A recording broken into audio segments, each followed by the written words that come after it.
Okay, this is a different frame, but the concept is the same.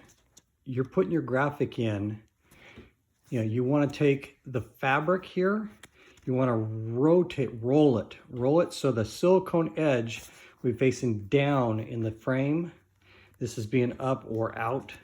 So you want to take your fabric, instead of putting it in like this, like it looks like you did, and having that stitch in here and pushing it down, you want to roll it. You want to roll it over so that the fabric and stitching is facing upward and the silicone is facing the down part of the channel. So you can take that and you're going to start pushing it in like that. So you want to roll it. So on the side, I'm going to take this, instead of inserting it like that, we're going to take it, we're going to roll it so the fabric and stitching is facing outward.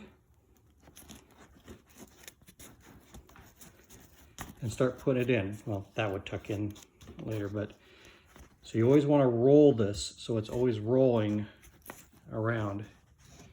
Take the fabric and roll it, and you push it in. Do about 6 to 8 inches here, 6 to 8 inches, maybe 8 to 10 inches. Then you're going to do the opposite corner, and then come back later and hit the center and work your way back towards the edge.